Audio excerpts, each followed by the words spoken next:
दोस्तों, क्या हुआ जब डीएम साहिबा कुंभ मेले में स्नान करने पहुंची और वहां उनका तलाकशुदा पति, जो अब नागा साधु बनकर भीख मांग रहा था, से उनका सामना हुआ। इसके बाद डीएम मैडम ने जो किया, उसे सुनकर आपके भी होश उड़ जाएंगे। ये घटना है उत्तर प्रदेश के प्रयागराज शहर की, जहां एक निम्न मध्यम वर्गीय परिवार में एक बेटी का जन्म हुआ था। परिवार में पहले भी कई लड़कियां जन्मी थीं, और जब फिर से एक लड़की का जन्म हुआ तो परिवार के लोग मायूस हो गए। सभी को बेटा चाहिए था, लेकिन बेटी के जन्म पर कोई खुश नहीं था। बच्ची का नाम कविता रखा गया। कविता के पिता का नाम दीनदयाल और माँ का नाम सवित्री था। कविता बचपन से ही पढ़ाई में बहुत होशियार थी। वह प्रयागराज के ही एक सरकारी स्कूल में पढ़ाई करती थी और हमेशा अपनी कक्षा में सबसे ज्यादा अंक लाकर पास होती थी। उसके स्कूल के शिक्षक अक्सर उसके माता पिता से कहा करते थे कि उनकी बेटी बहुत होशियार है और इसका भविष्य उज्जवल है। वे उन्हें सलाह देते थे कि कविता को आगे पढ़ाएं ताकि वह एक अच्छी नौकरी कर सके।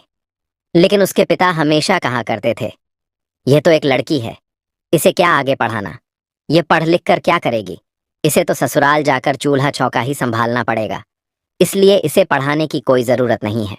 पर उसकी माँ सवित्री अपने पति से लड़ाई झगड़ा करके कविता को हमेशा पढ़ाती आई थी। धीरे धीरे समय बीत रहा था और अब कविता 10वीं कक्षा में पढ़ाई कर रही थी। उसकी उम्र लगभग 16 साल थी। तभी समाज के कुछ लोग कविता के लिए रिश्ता लेकर उसके माता पिता और दादा दादी के पास आए। यह सुनकर कविता बहुत दुखी हो गई, क्योंकि उसकी उम्र अभी सिर्फ 16 साल थी। लेकिन उसके पिता दीनदयाल बहुत खुश थे, क्योंकि लड़के वाले एक अमीर खानदान से थे। वे चाहते थे कि जल्दी से कविता की शादी करके इस जिम्मेदारी से मुक्त हो जाएं। कविता के दादा दादी भी इस रिश्ते के लिए तैयार हो गए, लेकिन उसकी माँ सवित्री अब भी उदास थीं। सबने बिना कविता की रजामंदी पूछे और उसकी पसंद नापसंद जाने बिना ही इस रिश्ते के लिए हाँ कर दी।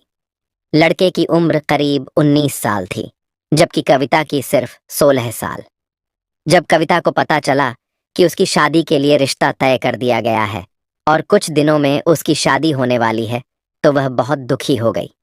उसने अपनी माँ से कहा, माँ, मुझे आगे पढ़ाई करनी है। मुझे अभी 11वीं और 12वीं की परीक्षा भी देनी है। मैं आगे पढ़ना चाहती हूँ। मुझे शादी नहीं करनी है। लेकिन उसकी माँ सवित्री भी क्या कर सकती थी। वह भी अपने सास ससुर और पति के आगे मजबूर थी। एक दिन उन्होंने अपने पति दीनदयाल से कहा, अभी कविता शादी नहीं करना चाहती है, उसे पढ़ाई करने दीजिए, इसकी शादी हम बाद में करवा देंगे।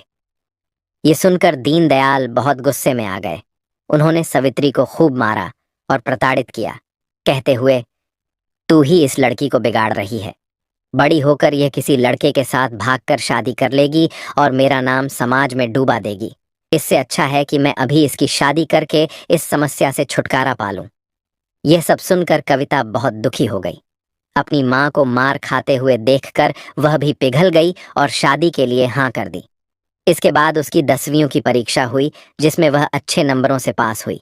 लेकिन अब उसकी शादी की तारीख पास आ गई और उसे यह बाल विवाह करना पड़ा, जो वह नहीं चाहती थी। शादी के अगले दिन कविता ने अपने पति से बात करने की कोशिश की, लेकिन उसका पति न तो उसकी ओर देखता था और न ही उसके करीब आता था। शादी के बाद भी दोनों के बीच दूरियां बनी रहीं। कविता अपने सास ससुर और घर के अन्य लोगों की सेवा करती थी। वह सुबह जल्दी उठकर खाना बनाती, घर की सफाई करती और धीरे धीरे उसके सास ससुर भी उसे प्रताड़ित करने लगे। आए दिन वे उसे ताने मारते और ढेर सारा काम करवाते। अब उसका पति भी धीरे धीरे प्रताड़ना में शामिल हो गया। वह रोज रात को शराब पीकर आता और कविता को परेशान करता और बिना किसी बात के शोषित करता और परेशान करता था। कविता धीरे धीरे बहुत ज्यादा परेशान हो रही थी। एक दिन वह अपने माता पिता के घर जाती है, जहां वह अपनी माँ और अपने पिता को अपने साथ हो रहे अत्याचार के बारे में बताती है। लेकिन उसके पिता उसका साथ नहीं देते और कहते हैं, जैसा तेरे सास ससुर कहें तू वैसा ही कर, अपने पति से ज्यादा झगड़ा मत किया कर। ऐसा कहकर वे कविता को ससुराल वापस भेज देते हैं। अब न तो उसके पिता उसकी सहायता करते हैं और न ही कोई उसका पक्ष लेता है। ससुराल उसका पूरी तरह से नरक बन चुका था। एक दिन कविता की मुलाकात उसकी सहेली सरोज से होती है। सरोज कहती है, तेरा 10वीं का रिजल्ट आ गया है और तूने पूरे बोर्ड में सबसे ज्यादा नंबर लाकर टॉप किया है। यह सुनकर कविता खुश तो होती है, लेकिन मायूस भी हो जाती है और अपनी सहेली के सामने फूट फूट कर रोने लगती है। सरोज पूछती है, क्या हुआ? तूने पूरे जिले और प्रदेश में टॉप किया है, फिर तू रो क्यों रही है? तू कविता अपनी आप बीती बताती है और कहती है, मुझे तो आगे पढ़ाई करनी है और एक बड़ा अधिकारी बनना है, लेकिन मेरे ससुराल वाले मुझे बहुत प्रताड़ित करते हैं, मुझसे खूब काम करवाते हैं और मेरा पति मुझे रोज रात को मारता है, खूब मेरी पिटाई करता है। ये सुनकर सरोज भी रोने लग जाती है और कहती है, तू कब तक इस नरक में रहेगी? एक ना एक दिन तुझे इससे बाहर आना ही पड़ेगा, वरना तू इसी तरह जीते जी मर जाएगी। एक दिन तुझे हार्ट अटैक आ जाएगा। इससे अच्छा है कि तू अपनी पढ़ाई जारी रख और 11वीं की परीक्षा दे और आगे तू 12वीं भी कर और आगे जाकर एक बड़ी अफसर बन। अगर तू ऐसे ही इस नरक में रहेगी तो अपनी पूरी जिंदगी कैसे बिताएगी? सरोज कविता का काफी उत्साह बढ़ाती है और कहती है, तू आगे पढ़ाई कर, तेरे बहुत बड़े सपने थे। आखिर क्या हुआ तेरे उन सपनों का? इसके बाद कविता गहरी सोच में पड़ जाती है। थोड़ा समय आगे बढ़ता है, लेकिन सरोज की बातें कविता के दिमाग में गहराई से बैठ जाती हैं। इसके बाद कविता के दिमाग में कई तरह के विचार आते हैं और एक दिन वह अपने ससुराल को छोड़कर भागने का ठान लेती है। एक रात वह अपने कुछ गहने जो उसके माता पिता ने उसे दिए थे लेकर ससुराल छोड़ देती है और बस पकड़कर दिल्ली चली जाती है। वहां उसकी एक सहेली रहती थी। वह दिल्ली में ही रहकर अपनी आगे की पढ़ाई पूरी करने लगती है। कविता दिल्ली के एक सरकारी स्कूल में दाखिला लेती है, जहां वह अपनी 11वीं की परीक्षा देती है और 12वीं में भी दाखिला मिल जाता है। वह छात्रवृत्ति के आधार पर अपना दाखिला लेती है और अपनी दोस्त के घर पर ही रहती थी। उसके पास कुछ पैसे और गहने भी थे, जिससे उसका गुजारा चलता था। धीरे धीरे समय आगे बढ़ता है। उसके माता पिता और ससुराल वाले कविता को ढूंढ ढूंढ कर हार मान चुके थे। उधर कविता अपनी आगे की पढ़ाई जारी रखती है। समय के साथ वह 12वीं कक्षा में भी अच्छे नंबरों से पास हो जाती है। इसके बाद उसके अच्छे परिणाम के आधार पर उसे एक अच्छे कॉलेज में एडमिशन मिल जाता और वह बीए की परीक्षा में भी काफी अच्छे नंबर लाकर पास होती है और अपना नाम रोशन करती है। अब उसका लक्ष्य आगे एक बड़े अफसर बनने का था। एक दिन उसके कॉलेज में दिल्ली की कलेक्टर मैडम आती हैं। कलेक्टर मैडम अपने भाषण में अपने जीवन के संघर्षों को सभी बच्चों के साथ साझा करती हैं।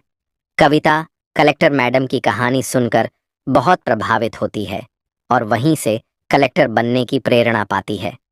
कविता उसी दिन ठान लेती है कि वह भी एक दिन कलेक्टर बनेगी, लेकिन उसे यह समझ नहीं आ रहा था कि आखिर कलेक्टर बनने के लिए क्या करना पड़ता है। उसे इस बारे में जानकारी नहीं थी। इसके बाद वह कलेक्टर मैडम का पीछा करती है। सौभाग्य से कलेक्टर मैडम की नज़र कविता पर पड़ जाती है। वह कविता से कहती हैं, बेटा क्या हुआ? मैं तुम्हें कब से देख रही हूँ, तुम मेरा पीछा कर रही हो। भाषण देते समय भी मुझे तुम्हारे अंदर एक अलग ही तेज दिखाई दे रहा था। बोलो बेटा क्या हुआ? कविता अपने जीवन की पूरी सच्चाई कलेक्टर मैडम को बता देती है। वह कहती है, मेरा बाल विवाह हुआ है। मेरे ससुराल वाले मुझे बहुत परेशान करते हैं। मेरा पति भी मुझे बहुत प्रताड़ित करता था। वहां से भागकर मैंने दिल्ली में एक सरकारी स्कूल में दाखिला लिया और अब बीए की परीक्षा दे रही हूं। यह सुनकर कलेक्टर मैडम कहती हैं, कविता बेटा तुम बहुत बहादुर हो और तुमने बहुत अच्छा किया कि अपने उज्जवल भविष्य के लिए कदम उठाया। अगर तुम चाहो तो अपने भविष्य को बहुत सुनहरा बना सकती हो। कविता उनसे पूछती है, मैडम मुझे आगे जाकर क्या करना चाहिए? मैं भी आपके जैसी बड़ी अफसर बनना चाहती हूँ। तब कलेक्टर मैडम कविता को बताती हैं, अगर तुम्हें मेरे जैसा बड़ा अफसर बनना है तो तुम्हें आईएएस की परीक्षा देनी होगी। ये परीक्षा काफी कठिन होती है, लेकिन मुझे तुम में वह काबिलियत नजर आ रही है। अगर तुम चाहो तो यह परीक्षा दो और इसकी तैयारी करो। एक दिन तुम भी एक बहुत अच्छी कलेक्टर बनोगी। ये सुनकर कविता बहुत प्रभावित होती है। अब उसे अपना लक्ष्य मिल चुका था। वह समझ चुकी थी कि उसे कलेक्टर बनना है। इसके बाद वह बाकी परीक्षाएं पास करके आईएएस बनने की तैयारी में जुट जाती है। वह एक कोचिंग सेंटर में दाखिला लेती है। उसके पास जो गहने पड़े थे उन्हें बेचकर वह अपना दाखिला कराती है। कविता अपनी आगे की पढ़ाई जारी रखती है। इसके बाद उसकी मुलाकात एक गांव के लड़के से होती है जो आईएएस की तैयारी कर रहा होता है। उसका नाम रवि था। कविता और रवि के बीच धीरे धीरे दोस्ती हो जाती है। रवि भी पढ़ाई में बहुत तेज था और उसकी जिंदगी की कहानी भी काफी गंभीर थी।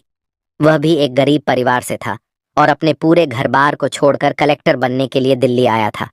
धीरे धीरे दोनों के बीच नजदीकियां बढ़ने लगती हैं। दोनों एक दूसरे का उत्साह बढ़ाते हैं और एक दूसरे को पढ़ाई में आगे बढ़ाने में मदद करते हैं। वे साथ में आईएएस की परीक्षा की तैयारी कर रहे होते हैं। एक के बाद एक वे आईएएस की परीक्षाएं देते जाते हैं और पहली परीक्षा में दोनों अच्छे नंबर लाकर पास हो जाते हैं। उनके अंदर काफी उत्साह था और दोनों मन लगाकर साथ में पढ़ाई कर रहे थे। लेकिन जहां एक लड़का और एक लड़की होते हैं वहां पर रिश्ता दोस्ती तक सीमित नहीं रहता। ये रिश्ता एक समय पर आकर आगे बढ़ ही जाता है। दोनों के बीच नजदीकियां और बढ़ती हैं और एक दिन रवि कविता को प्रपोज कर देता है। वह कहता है, कविता, मैं तुमसे बहुत प्यार करता हूं। कविता भी मन ही मन रवि से प्यार करती थी, लेकिन वह चाहकर भी उसे हाँ नहीं बोल पा रही थी क्योंकि उसका लक्ष्य अभी कुछ और था और उसका पति अभी भी जिंदा था। कविता कहती है, मैं शादीशुदा हूं। भले ही मैं अपने पति के साथ कभी भी नजदीक नहीं हुई हूं, लेकिन मैं तुमसे कुछ भी झूठ नहीं बोलना चाहती। मैं तुम्हें सारी सच्चाई बताना चाहती हूँ। मुझे तुम बहुत पसंद हो, लेकिन मेरा बाल विवाह हुआ है और मैं अपने पति को छोड़कर यहाँ आई हूँ। रवि कहता है, मुझे तुम्हारे पास्ट से कोई लेना देना नहीं है। मुझे तुम बहुत पसंद हो और मैं तुम्हारे साथ पूरी जिंदगी बिताना चाहता हूँ। हम दोनों साथ में मिलकर कलेक्टर की आगे की परीक्षा देंगे और साथ में कलेक्टर बनेंगे। इसके बाद कविता भी रवि को हाँ कर देती है और दोनों एक दूसरे के और ज्यादा नजदीक आ जाते हैं। लेकिन कहते हैं ना कि जहां नजदीकियां बढ़ जाती हैं वहां लक्ष्य छूट जाते हैं, और हुआ भी यही। धीरे धीरे रवि का पढ़ाई से मन हट रहा था, जबकि कविता का ध्यान अपने लक्ष्य पर केंद्रित था। वह अपनी परीक्षा की तैयारी पूरी जोरों शोरों से कर रही थी, लेकिन रवि के मन में सिर्फ कविता के ही ख्याल थे। अब अगली परीक्षा आ चुकी थी। कविता ने अपना पेपर खूब अच्छे से दिया और रवि ने भी अपना पेपर दिया, लेकिन परिणाम उम्मीद के बिल्कुल उलट निकले। कविता अपनी परीक्षा में अच्छे नंबरों से पास हुई, जबकि रवि फेल हो जाता। यह देखकर रवि काफी ज्यादा दुखी हुआ।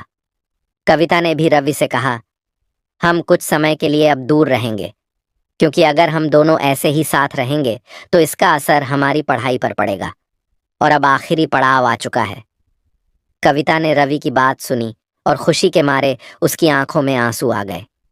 उसने कहा, तुम सच में मुझे ऐसा सुनाए हो? क्या मैंने सच में कलेक्टर बनने के लिए टॉप किया है? रवि हंसते हुए कहता है, हाँ, तुमने पूरे जिले में टॉप किया है और अब तुम्हें कलेक्टर बनने का अवसर मिलेगा। मुझे खुशी है कि तुमने यह साबित कर दिया कि किसी भी मुश्किल को पार कर बड़े लक्ष्य को हासिल किया जा सकता है। कविता की आंखों में आंसू थे, लेकिन वह अपने आंसुओं को छिपा नहीं पाई। उसने कहा, यह सब तुमसे मिले समर्थन, प्रेरणा और मेहनत के कारण हो सका।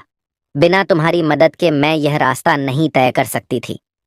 रवि और कविता दोनों एक दूसरे को देखकर मुस्कुराए।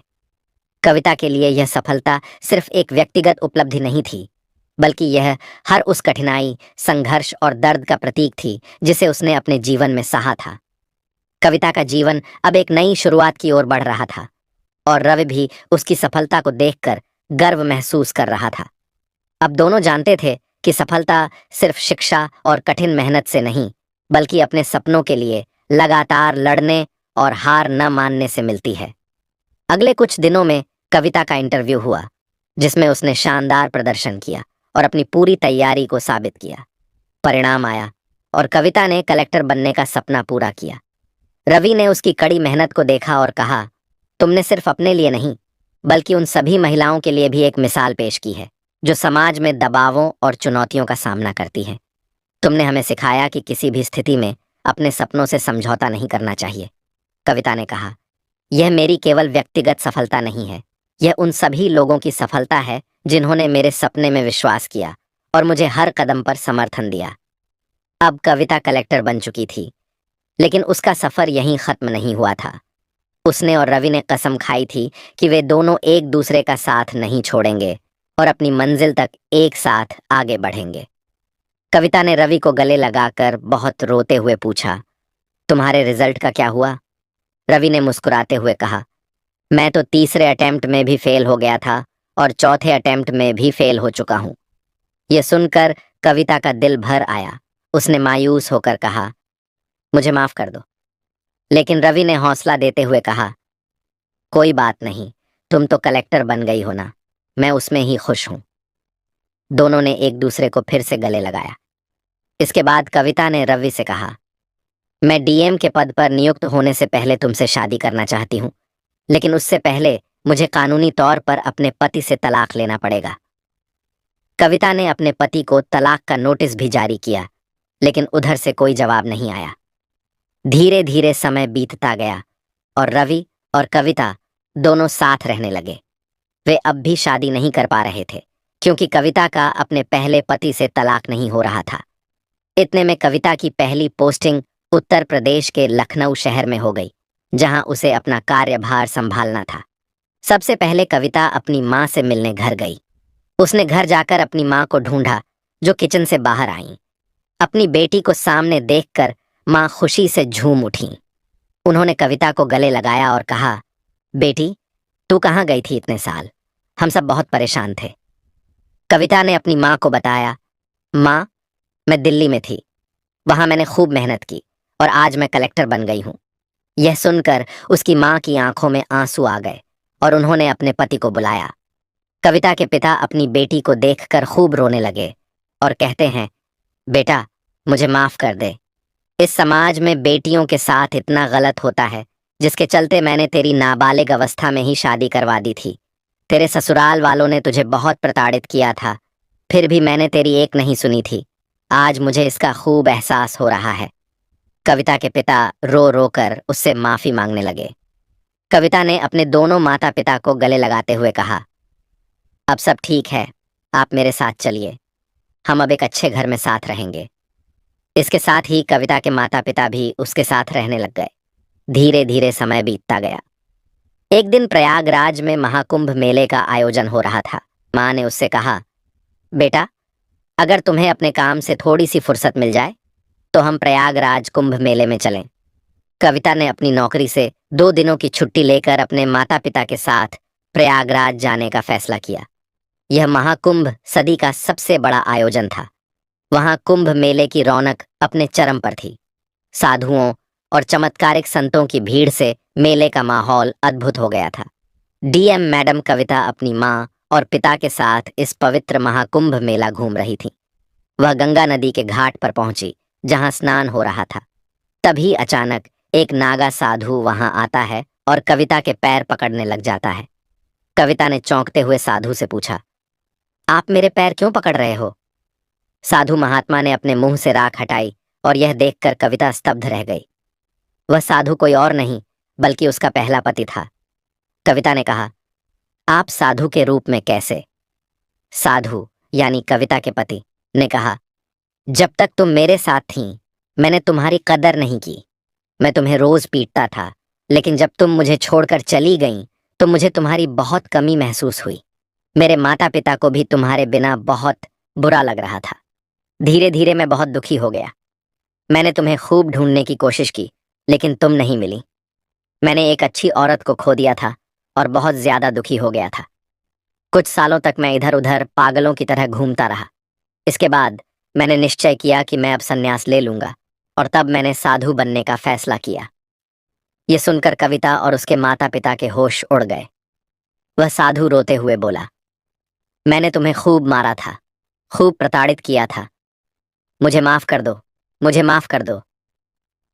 कविता ने अपने पहले पति से कहा, अगर आप मुझे नहीं मारते, नहीं प्रताड़ित करते, तो आज मैं कलेक्टर नहीं बन पाती। नियति ने यही लिखा था, जो भगवान चाहते हैं वही होता है। अगर आप और आपके माता पिता मुझे प्रताड़ित नहीं करते, तो आज मैं डीएम नहीं बन पाती।